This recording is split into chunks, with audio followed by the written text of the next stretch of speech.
औज़ुबिल्लाहिमिनश्शैतानिर्रजीम बिस्मिल्लाहिर्रहमानिर्रहीम। Welcome to my channel it's all about life. मैं हूं डॉक्टर रिजवान जमाल और आज हम फिर एक नई टॉपिक के साथ आपकी खिदमत में हाज़िर हैं। आज का जो हमारा टॉपिक ऑफ डिस्कशन है यह बहुत ही अहम है बोर्ड के पॉइंट ऑफ व्यू से, जिसका नाम है असाइल गैस्ट्रोल। आज का जो हमारा मेजर टॉपिक है वो लिपिड्स के बारे में है, लिपिड की क्लासिफिकेशन के बारे में है। और सबसे पहले जो क्लासिफिकेशन जो हम आज डिस्कस करेंगे वो है असाइल ग्लिसरॉल के बारे में, और ये बोर्ड के में लॉन्ग क्वेश्चन के तौर पे आ सकता है। आज का जो टॉपिक है ये chapter number 2 first year biology biological molecule में से है। तो लिपिड जो है उसको हम डिटेल से लास्ट जो वीडियो है, जो लास्ट लेक्चर है, उसमें हम डिस्कस कर चुके हैं। तो आज हम उसकी फ़र्स्ट क्लासिफिकेशन जिसका नाम है असाइल ग्लिसरॉल, उसके बारे में डिस्कस करेंगे। तो असाइल ग्लिसरॉल होता क्या है? असाइल ग्लिसरॉल असल में जो है वो लिपिड्स की एक टाइप है, उसकी क्लासिफिकेशन है जो कि बनता है दो चीज़ों के मिलने से। एक है फैटी एसिड, दूसरा है ग्लिसरॉल, या जिसको हम अल्कोहल भी कह सकते हैं। मतलब ये हुआ कि जब फैटी एसिड और ग्लिसरॉल आपस में रिएक्ट करते हैं तो उनके रिएक्शन से जो नया कंपाउंड बनता है वो है असाइल ग्लिसरॉल, और उसके नतीजे में वाटर भी रिलीज होता है। जो असाइल ग्लिसरॉल है ये हम बात करें जो वाइल्डली स्प्रेड असाइल ग्लिसरॉल है, ठीक है, इसको हम ट्राइग्लिसराइड भी कहते हैं, इसको हम ट्राइग्लिसरॉल भी कहते हैं, इसके अलावा इसको हम न्यूट्रल लिपिड भी कहते हैं। तो बोर्ड के अंदर ये किसी भी तरीके से क्वेश्चन पूछा जा सकता है, ये आपने तैयार करना है इसको एज ए लॉन्ग क्वेश्चन, ठीक है। अच्छा, अब लॉन्ग क्वेश्चन जब आएगा तो ये भी आ सकता है असाइल ग्लिसरॉल पे नोट लिखें, या ये भी आ सकता है न्यूट्रल लिपिड पे नोट लिखें, ट्राइग्लिसराइड पे नोट लिखें, ट्राइग्लिसरॉल पे नोट लिखें, ठीक है।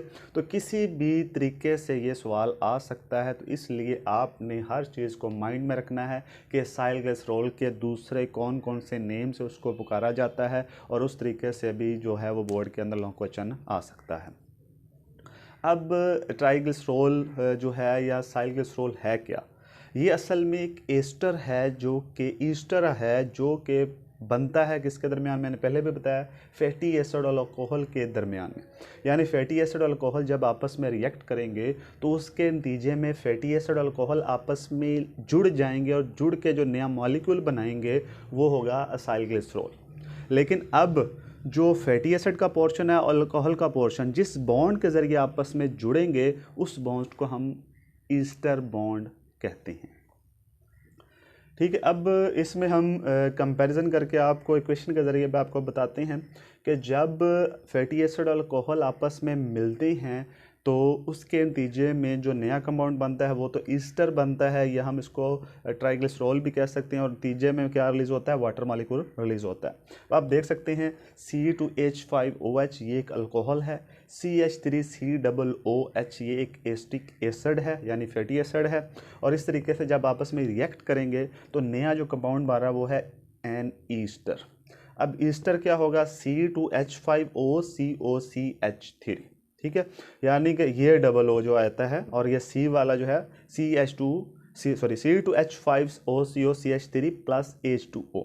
अब ये ईस्टर और वाटर मालिक्यूल रिलीज हो जाता है। अब हमने ये देखना है कि वाटर मालिक्यूल जो है वो कैसे बनता है, किससे H पॉजिटिव आता है, किससे OH नेगेटिव आता है, हाइड्रोक्सिल ग्रुप किससे आता है, या फिर हम कह सकते हैं H पॉजिटिव आयन किससे आता है। तो इसको समझने के लिए पहले आप अपने माइंड में बेसिक कंसेप्ट बनाएं कि एसिड क्या होता है, बेस क्या होती है। एसिड वो होता है जो कि किसी के साथ रिएक्शन पे H पॉजिटिव आयन दे। तो फैटी एसिड या एस्टिक एसिड क्या है? एक एसिड है। इसका मतलब ये हुआ कि इन दोनों के रिएक्शंस में जो H पॉजिटिव आयन है वो एस्टिक एसिड से आएगा।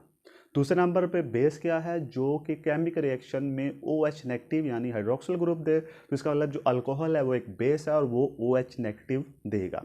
तो OH नेगेटिव अल्कोहल से H पॉजिटिव एस्टिक एसिड से जब आपस में रिएक्ट करेंगे तो वाटर मॉलिक्यूल रिलीज हो जाएगा, और बाकी जो कंपाउंड बनेगा उसको हम कहते हैं ईस्टर कंपाउंड, या उसको हम असाइल ग्लिसरॉल भी कहते हैं, ठीक है। तो यही मैंने सारा कुछ इसमें एक्सप्लेन कर दिया है। अब ये जो क्वेश्चन है इसके ज़रिए हम समझते हैं किस तरीके से जो है ट्राइग्लिसरॉल बनता है, या किस तरीके से ईस्टर बॉन्ड बनता है between alcohol and fatty acid, और किस तरीके से वाटर का मॉलिक्यूल रिलीज होता है। तो इसमें जो तीन आपको फैटी एसिड दिखाए गए हैं यहाँ पे, ये हैं फैटी एसिड,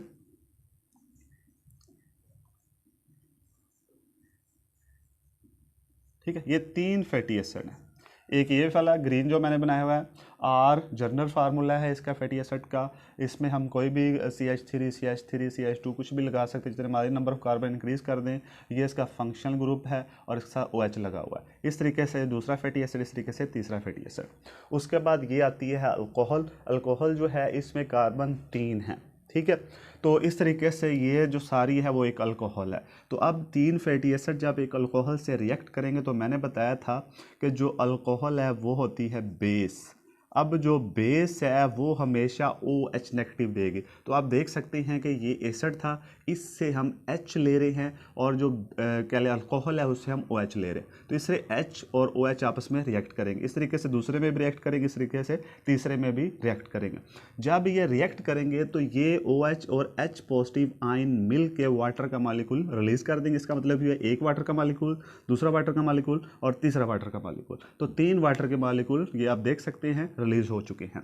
इसका मतलब ये हुआ कि अब ये जो फैटी एसिड है इसकी ऑक्सीजन और इसकी कार्बन के दरमियान में बॉन्ड बन जाएगा। जिस तरह से आप देख सकते हैं, जैसा कि R वही आ गया, C वही आ गया, डबल बॉन्ड ऊपर O उसका ही है जो कि फैटी एसिड का था। उसके बाद जो ये फैटी एसिड का जो O है अब डायरेक्ट अल्कोहल के कार्बन के साथ मिल जाएगा। तो अब जो फैटी एसिड उसकी ऑक्सीजन और जो अल्कोहल है उसकी कार्बन के दरमियान में ये OC या CO बॉन्ड जो मर रहा है, इसको हम ईस्टर बॉन्ड कहते हैं। इसलिए हम कह सकते हैं कि जब फैटी एसिड और अल्कोहल आपस में रिएक्ट करते हैं तो वो दरमियान में ईस्टर बॉन्ड के ज़रिए आपस में जुड़ जाते हैं। इस तरीके से दूसरे में भी होगा, ये आप देख सकते हैं। इस तरीके से तीसरे में भी ये रिएक्ट करेंगे। तो 3 फैटी एसिड जो हैं वो अल्कोहल से रिएक्ट कर रहे हैं। इस वजह से ये जो 3 ईस्टर बॉन्ड बन रहे हैं, और इस वजह से इसको हम ट्राइग्लिसरॉल भी कहते हैं, ट्राइग्लिसराइड भी कहते हैं। ट्राइग्लिसरॉल यानी कि 3 जो है उससे निकला है। तो 3 जो है फैटी एसिड रिएक्ट करते हैं अल्कोहल से, इसलिए ट्राइग्लिसरॉल, ट्राइग्लिसराइड भी इसको हम कहते हैं। इसके अलावा न्यूट्रल लिपिड भी इसको हम कहते हैं। और 3 वाटर के मालिक्यूल जो हैं रिलीज हो रहे हैं।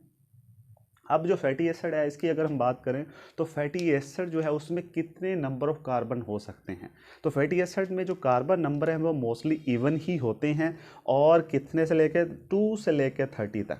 यानी फैटी एसिड की हम बात करें तो उसमें 2 कार्बन वाला भी फैटी एसिड, जैसे एसिटिक एसिड 2 कार्बन वाला है, इस तरीके से 3 वाला, 4 वाला, इस तरीके से हम कह सकते हैं कि इवन नंबर होंगे, ऑड नंबर नहीं होगा। जिस तरह से 2 है, उसके बाद 4 वाला है, उसके बाद 6 वाला आ जाएगा, उसके बाद 8 वाला आ जाएगा। तो इवन नंबर होंगे, ऑड नंबर नहीं होंगे। 2 से लेकर 30 तक इसमें जो है वो फैटी एसिड में कार्बन हो सकते हैं। अब ये जो कार्बन होगी फैटी एसिड में, इसके एक तरफ तो हम कह सकते हैं हाइड्रोजन ग्रुप अटैच होगा, और दूसरी तरफ कार्बोक्सिलिक ग्रुप या COOH ग्रुप अटैच होगा, ठीक है। जिस तरह से आप देख सकते हैं यहाँ पे अगर H लगा दें तो C+OH, ये फार्मूला भी, इसको हम जनरल फार्मूला इस तरह से भी लिख सकते हैं। अगर मैं जनरल फार्मूला आपको दिखाऊं तो ये है जनरल फार्मूला COOH, ठीक है। अगर इधर हम CH3 लगा दें R की जगह, CH3 COOH, तो ये कार्बन 1 है, ये 2 है, इसका मतलब ये होगा एसिटिक एसिड, ठीक है। इसी तरीके से अगर हम मज़ीद में आगे जाके भी आपको बताऊंगा लास्ट पे जाके कि किस तरह से कार्बन कितनी हो और किस तरीके से ये कार्बन कितनी होने की वजह से कौन सा जो है वो फैटी एसिड बन जाता है। उसके बाद आते हैं सैचुरेटेड और अनसैचुरेटेड। सैचुरेटेड वो फैटी एसिड होते हैं जिसमें कोई भी डबल बॉन्ड नहीं होता है, और अनसैचुरेटेड आपको पहले पता है कि वो जिनमें डबल बॉन्ड होते हैं और इनमें अप टू 6 तक डबल बॉन्ड हो सकते हैं। उसके बाद जो है एनिमल और प्लांट। अब एनिमल और प्लांट में फैटी एसिड में, या हम कह लें इनमें जो लिपिड्स पाए जाते हैं उनमें क्या फ़र्क होता है। तो ये शॉर्ट क्वेश्चन के तौर पे आ सकता है कि एनिमल और प्लांट में जो लिपिड्स हैं उनमें क्या फ़र्क होता है। तो पहले नंबर पे आपने याद रखना है कि फैटी एसिड जो कि एनिमल में पाए जाते हैं, वो फैटी एसिड जो कि एनिमल में पाए जाते हैं वो स्ट्रेट चेन होते हैं। इसके साथ जो प्लांट में पाए जाएंगे वो ब्रांच्ड होंगे या रिंग होंगे। दूसरे नंबर पे जो फैटी एसिड एनिमल में पाए जाते हैं वो सैचुरेटेड होते हैं, यानी उनमें कोई भी डबल बॉन्ड नहीं होगा, और जो प्लांट के अंदर फैटी एसिड पाए जाते हैं उनमें क्या होगा, उनमें डबल बॉन्ड हो सकता है, इस वजह से वो अनसैचुरेटेड होंगे। उसके बाद जो एनिमल से हमें हासिल होते हैं, लिपिड्स कह लें, या हमें जो फैटी एसिड हासिल होते हैं वो सॉलिड होते हैं at room temperature. Room temperature पे वो सॉलिड होते हैं, हार्ड होते हैं। इसी तरीके से जो प्लांट से हमें फैट या लिपिड्स हासिल होते हैं वो क्या होते हैं, वो लिक्विड होते हैं। अब क्योंकि एनिमल से हमें हासिल होने वाले लिपिड जो कि फ़ैट हैं, ठीक है, सॉलिड होते हैं, इस वजह से उनको हम फैट कहेंगे। और जो एनिमल से हासिल होने वाले जो लिपिड्स हैं वो लिक्विड होते हैं, इस वजह से हम उनको ऑयल कहते हैं। तो ये चार जो है ये कह लें कि शॉर्ट क्वेश्चन के तौर पे डिफरेंस आ सकता है कि एनिमल और प्लांट के दरमियान में जो लिपिड्स हैं उनमें क्या फ़र्क होता है। जिस तरह से अगर मैं आपको आइडिया देता हूँ, हम सरसों का तेल इस्तेमाल करते हैं। सरसों का तेल रूम टेम्परेचर पे क्या होता है, लिक्विड होता है, क्योंकि वो प्लांट से हासिल किया गया है और वो होते हैं अनसैचुरेटेड फैटी एसिड पे मुश्तमिल। इस तरीके से जो देसी घी है, अगर रूम टेम्परेचर की बात करें तो देसी घी रूम टेम्परेचर पे क्या होता है, सॉलिड होता है। हाँ, जब उसको हम गर्म करते हैं, टेम्परेचर बढ़ाते हैं तो वो लिक्विड हाँ में कन्वर्ट होना शुरू हो जाता है, लेकिन रूम टेम्परेचर पर वो क्या होता है, वो सॉलिड होता है। इस चीज़ को माइंड में रखें तो आपको कभी भी कंफ्यूजन नहीं होगी। देसी घी क्योंकि एनिमल से हासिल होता है, रूम टेम्परेचर पे सॉलिड होता है, इसलिए फैट कहलाता है। और जो लिक्विड या ऑयल, सरसों का तेल आप कह लें, कोई भी जो तेल है जो कि हमें प्लांट से हासिल होता है वो क्या होता है, वो रूम टेम्परेचर पे लिक्विड, इस वजह से उसको हम ऑयल कहते हैं। उसके बाद जो फैटी एसिड्स हैं, इनकी ऑर्गेनिक सॉल्वेंट के अंदर क्या मतलब कैरेक्टरिस्टिक्स है, कितने सॉल्युबल होते हैं, कितने अनसॉल्युबल होते हैं। तो अब जो फैटी एसिड ज़्यादा कार्बन वाले होंगे, जितनी ज़्यादा कार्बन की तादाद बढ़ती जाएगी उतना ही ज़्यादा उनकी सॉल्युबिलिटी ऑर्गेनिक सॉल्वेंट में बढ़ती जाएगी। उसके साथ साथ जितनी नंबर ऑफ कार्बन बढ़ते जाएंगे उतना ही उनका मेल्टिंग पॉइंट भी बढ़ता जाएगा। इसका मतलब ये हुआ कि सॉल्युबिलिटी और मेल्टिंग पॉइंट फैटी एसिड का वो किस पे डिपेंड कर रहा है, वो डिपेंड कर रहा है नंबर ऑफ कार्बन्स के ऊपर। ठीक है, कार्बन की तादाद बढ़ती जा रही है, सॉल्युबिलिटी भी बढ़ती जा रही है और साथ साथ मेल्टिंग पॉइंट भी बढ़ता जा रहा है। एग्जाम्पल के तौर मैं एग्जाम्पल आपको बताता हूँ। जैसे हम कह लें पाल्मिटिक एसिड है, पाल्मिटिक एसिड जो है वो 16 कार्बन पे मुश्तमिल होता है और इसका जो मेल्टिंग पॉइंट है वो 63.1 डिग्री है। इस तरीके से ब्यूटेरिक एसिड यानी 4 कार्बन पे मुश्तमिल है। तो 4 कार्बन पे जो मुश्तमिल आप कह लें फैटी एसिड है, इसके जो मेल्टिंग पॉइंट है वो -8 है। ये तो हो गया टेम्परेचर का। अब इन दोनों में अगर हम सॉल्युबिलिटी की बात करें तो जो पाल्मिटिक एसिड क्योंकि कार्बन नंबर ज़्यादा है इसलिए ऑर्गेनिक सॉल्वेंट में ज़्यादा सॉल्युबल होगा बनिस्बत के ब्यूटेरिक एसिड के, जिसमें नंबर ऑफ कार्बन क्या है, कम है, 4 हैं, वो 16 है। इसी तरीके से जो ऑयल एंड फैट हैं, अगर हम उसको पानी से कंपैरिजन करें तो लाइट इन वेट होते हैं। इस वजह से आपने देखा होगा कि जब भी हम ऑयल या जो फैट है, जो कह लें कि लिपिड्स हैं, उनको पानी के अंदर डालते हैं तो पानी की सतह के ऊपर तैरते रहते हैं और इनकी जो स्पेसिफिक ग्रेविटी है वो 0.8 होती है। ठीक है, अब नीचे आपको कह लें कि सैचुरेटेड अनसैचुरेटेड का थोड़ा सा मैंने आपको दिखाया कि इसमें ब्यूटेरिक एसिड है जिसमें 4 कार्बन थी, तो CH3 1 कार्बन, 2 कार्बन, 3 कार्बन और ये कार्बोक्सिलिक ग्रुप, ये 4 कार्बन, तो 4 कार्बन वाला ब्यूटेरिक एसिड है। इस तरीके से अब हमने बनाया है एक ऑलिक एसिड। ऑलिक एसिड जो है ये 18 कार्बन वाला है। अब ये अनसैचुरेटेड है और इसमें इसका मतलब यह क्या होगा, डबल बॉन्ड पाया जाएगा किसी ना किसी कार्बन के दरमियान में।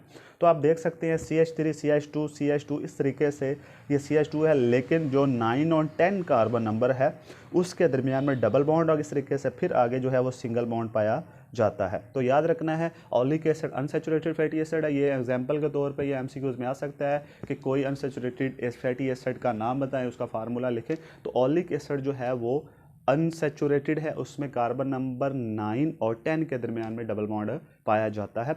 बाकी जो ब्यूटेरिक एसिड है, पाल्मिटिक एसिड है या एस्टिक एसिड है, ये सारे क्या हैं, सैचुरेटेड होते हैं।